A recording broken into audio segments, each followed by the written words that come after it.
Retour sur le plateau de Direct Investisseur à 10h07. Nous accueillons Mathieu Driol. Bonjour Mathieu. Bonjour. Je rappelle que vous êtes directeur de la stratégie trading chez Day by Day. Oui. Alors Mathieu, en attendant de retrouver nos valeurs, il y a beaucoup de valeurs dont vous venez nous parler ce matin, à condition de retrouver les écrans. Un petit mot du CAC, 5130 points plus 1,11. Tout va bien, on s'est bien reposé pendant le grand week-end boursier, vendredi saint, lundi de Pâques. Les investisseurs ont pris le temps de digérer et a priori la tendance semble repartir. Il va falloir juste un truc pour moi pour confirmer en fait quoi, une nouvelle impulsion haussière ici, hein. Une sortie de consolidation de 100 points, donc a priori 100 points à refaire vers les 5200. C'est la clôture de ce soir, on va être très importante. Pourquoi ? Il faut tenir la clôture, il faut arriver au plus haut, il ne faut pas qu'on s'épuise au cours de la journée. Voilà, et c'est surtout en fait pourquoi ? Parce qu'on a ouvert ce gap haussier ce matin là. On a ouvert un gap haussier qui permet le franchissement de la résistance. Donc si c'est confirmé, c'est un gap de type impulsif. Et n'est pas voué à être comblé tout de suite, peut-être plus tard, mais il va falloir tenir cette clôture forte. Si effectivement on a ça ce soir, on aura vraiment une confirmation a priori d'une reprise de l'impulsion haussière. Et donc encore des signaux haussiers et absolument rien de baissier sur les indices. Très bien. On va regarder du côté des valeurs. Ben oui. Vous avez sélectionné plusieurs valeurs. La première, c'est Vallourec dans le secteur pétrolier. Toujours à l'achat. C'est ce qu'on recherche depuis quelques semaines maintenant. J'ai pas de signe de faiblesse du tout. Donc je recherche des configurations qui peuvent me donner un petit peu d'upside. Et mécaniquement, le secteur pétrolier qui avait pas mal souffert et donc les para-pétrolières qui ont encore plus souffert, eh bien, se reprennent. On a Vallourec qui prend à l'heure actuelle 3,80. C'est déjà pas mal, c'est beaucoup, donc effectivement il valait mieux la traiter à l'ouverture que maintenant, ça c'est un peu une lapalissade.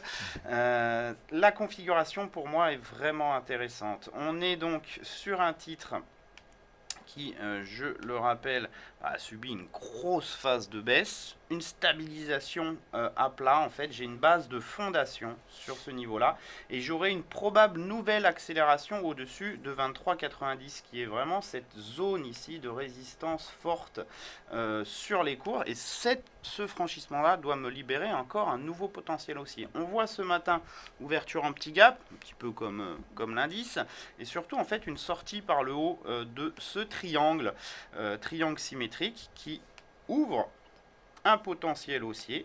On reporte la taille de l'impulsion précédente au point bas de la conso et vous le voyez, on a encore un potentiel de hausse au minimum vers 25,40. Donc encore de l'upside malgré déjà 3,89 de hausse. Si on doit affiner un tout petit peu, je vais essayer d'ajuster vers 23,30 mon prix d'achat, mais si ça part vite généralement, et quand ça part, on ne fait pas de pullback. Voilà, un peu potentiel rattrapage sur Vallourec, attention, titre extrêmement volatile. Oui, ça pour le coup un peu. Donc sportif. Un deuxième titre que vous avez sélectionné dans le secteur du BTP et des télécoms, Bouygues. Bouygues, alors Bouygues, ça va être c'est une configuration un petit peu particulière, c'est un titre qui est quand même relativement fort. Vous voyez, on grimpe gentiment, mais sûrement. Et surtout, qu'est-ce qui se passe, c'est qu'on a défini ici une très très belle résistance aux alentours des 32, 40. On voit marteler ces dernières semaines ce niveau. Donc moi, ce qui va m'intéresser sur Bouygues, c'est une clôture au-delà de ces niveaux et donc un achat stop. Tant qu'on reste dans le range, j'ai entre guillemets pas de signal de reprise de la dynamique. Dès qu'on en sort en clôture, a priori, le mouvement reprend. Et il reprend vers où ? C'est toujours pareil. Lorsqu'on a... petite erreur de manip. Quand on a une impulsion comme celle-ci, il faut la reporter au point bas de la consolidation. Donc, impulsion et conso. Vous voyez, et ça me libère une cible vers 41,60, donc en achetant aux alentours des 37,40, j'ai quand même encore pas mal d'upside. Alors Mathieu, expliquez-nous ce que c'est qu'un achat stop.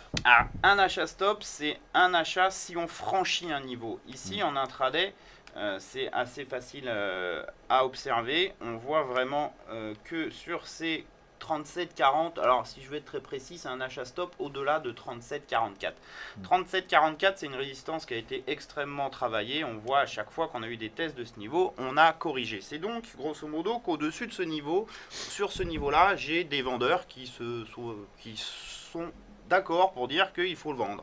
Sauf que dès qu'on va franchir cet obstacle, eh bien, mécaniquement, on va généralement déclencher des stops et donc un mouvement de hausse rapide. Donc j'ai besoin d'une clôture, on va dire, au-delà de 37,50 pour prendre un tout petit peu de marge, pour jouer vraiment une nouvelle phase d'accélération. Et donc, si on touche 37,50, je passe à l'achat avec un stop que je mettrai sous 36,86. C'est le dernier couple sommet-creux au sein de l'impulsion. Ah oui, question intéressante parce que c'est vrai que c'est pas intuitivement, on se dit tiens, le cours est à 37,30, pourquoi aller acheter à 37,50? Eh bien parce que je donne le signal haussier et donc en termes de probabilité, j'augmente mes probabilités alors que si j'achète par exemple maintenant 37,26, je suis toujours dans ma consolidation et donc je n'ai pas ce signal haussier que j'attends. On pourrait très bien par exemple retourner vers le bas, vers 36,20, je serais stoppé si j'étais rentré dans la consolidation, alors que si j'attends le franchissement de la résistance,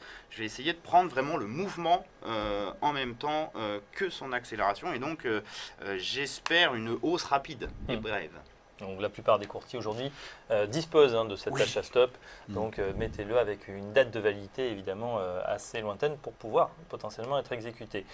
Olot Group est un de vos choix également. Bon, j'ai pris des titres un petit peu sportifs ce matin. Mais la configuration, là aussi, est, je trouve, très intéressante. On a eu effectivement donc, ce mouvement haussier depuis le début de l'année 2015. Mouvement haussier qui, pour l'instant, temporise au sein d'une figure en triangle ascendant. Ce type de figure, c'est une figure de continuation de tendance. La tendance précédente étant haussière, je m'attends à une nouvelle phase d'impulsion haussière. Deux façons de traiter cette valeur, soit achat stop, dont on vient de parler, achat stop relativement évident graphiquement. Vous le voyez, si on franchit ici cette zone de résistance aux alentours des 16, donc on est un petit peu loin pour l'instant, donc si on franchit ça, j'ai une confirmation de la reprise de l'impulsion, sauf que sur Olot, ça fait 40 centimes, ça fait quand même pas mal déjà à progresser avant d'avoir le signal haussier. Donc si on ne veut pas faire ça et on, entre guillemets, on pense qu'elle va progresser dès maintenant, on va essayer d'acheter en repli dans la figure. On va essayer donc d'acheter entre, on va dire, 15,50 et 15,30 par ici, puisque le stop il est situé sous 15, sous le dernier creux, et donc on va là d'une certaine façon effectivement avoir pas encore autant de proba que si on en était sorti, mais un rendement risque qui sera bien meilleur. Et c'est ça qui va m'intéresser sur un titre aussi volatile qu'Olot, c'est que ma projection du mât au point bas de la conso, vous le voyez, me donne une cible entre 17,30 et 19. Donc beaucoup d'upside, exactement. Potentiel. Avec un stop et un risque qui serait quand même relativement mesuré par rapport à l'upside. Et donc, sur des configurations comme ça, je peux, entre guillemets, tenter en ayant moins de proba, donc pas d'achat stop, pas de déclenchement encore de la figure, mais le fait, si vous voulez, d'avoir beaucoup d'upside m'autorise, par exemple, si j'ai tort 2 fois et que j'ai raison une seule fois, la fois où je vais avoir raison va payer 5 ou 6 fois l'opération. Donc, ça ne me dérangera pas. Donc, configuration intéressante de risque-reward, risque-rendement à suivre. Donc, Olot Group sur les 16 € pour viser les 19. Un autre titre très volatile, Solocal. Ce matin, ancien page jaune. Il faut avoir l'estomac bien accroché, mais bon, on est reposé, on est prêt à prendre des risques. Et oui, on est tout beau, tout propre. Mais le marché aussi, je rappelle qu'on est à 5130 actuellement, plus 1,11. On dirait que tout le monde a rongé son frein pendant ce week-end. J'ai un signal haussier sur l'indice, donc je vais essayer de le répliquer sur des titres qui sont encore peut-être même un peu plus volatiles pour vraiment profiter à plein de cette accélération. Alors, Solocal, c'est un comportement assez particulier, une impulsion haussière très franche, quelque chose de très très volatile, et j'y vois ici depuis 4-5 jours une tentative de construction de figure de retournement en tête-épaule. Donc tête-épaule inversée, qui se situe bien en bas d'une tendance, donc j'ai un retournement possible. Là aussi, plusieurs solutions, soit j'achète le franchissement de la ligne de coup, donc grosso modo au-dessus de 0,63 pour avoir un peu plus de proba, et j'anticipe une hausse qui correspond à la taille de la tête au point de sortie, donc vers 0,68. Soit je paye dès maintenant en considérant que l'on peut revenir au maximum sur le creux de la première épaule, c'est-à-dire sous 0,59. Je mets mon stop sous 0,59. J'essaye d'optimiser mon prix d'entrée aux alentours des 0,60, 80. Et puis je vise toujours la même résistance, l'extension vers 0,68. Voilà. Ça peut être très rapide, hein, par contre, dans 2 jours, s'il faut, c'est fait. Hein. C'est saut local, quoi. Ce local, ça va très vite. Attention à la hausse comme à la baisse. Je rappelle donc vos choix pour la matinée. Valourec, Bouygues, Olot, saut local. Merci Mathieu Driol. Je rappelle que vous êtes responsable du trading action chez Day by Day et vous reviendrez jeudi pour nous parler soit de celles qui ont déjà été exécutées, soit de nouvelles valeurs à trader. Merci Mathieu. Bonne journée. On se reconnecte tout de suite au marché avec un nouvel intervenant, c'est Jérôme Vignurier dans un instant. À tout de suite.